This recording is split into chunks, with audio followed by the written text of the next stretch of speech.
Welcome to part two, shading the photorealistic eyeball. All sorts of things I could talk about, but I'm going to try really hard to just concentrate on three things. I want to make sure you have all these tools at your disposal.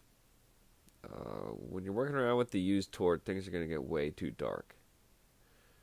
That iris, for me, got incredibly dark, so I'm going to go back in with the kneaded eraser, and I'm going to be drawing with the kneaded eraser and the block eraser, and that is what's going to give me the lighter gray in the iris.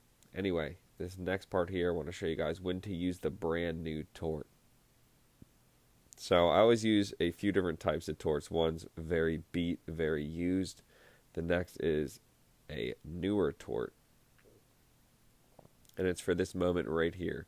This really, really light gray right before we get to the white of the paper. So I use it sparingly. I just kind of save it for my super duper light grays. Anyway, all these little different shades of gray around the eyeball, I'm not even drawing with my pencil at all. I'm just taking care of this with the tort. Please remember to keep your used tort at a low angle, otherwise it ends up super stubby, and then when it's all stubby you can't get nice little details like what I'm doing here. Anyway, people go a little too crazy with the tort and they forget this last little part here. At the very end, you want to revisit all the fun details and really sharpen up these details with a dark pencil.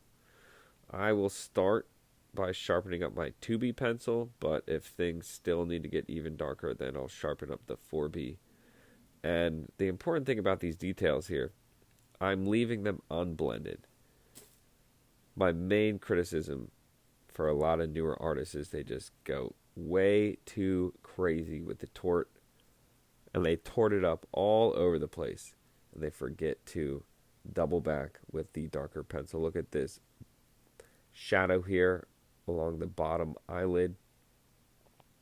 I'm going to hit it up with the used tort, make sure I'm darkening it up a bit, but instead of leaving it all blurry and undefined like that, I'm going to go over top with the 2B, sharpen up all those awesome little details, and only then am I going to be able to get a photorealistic result.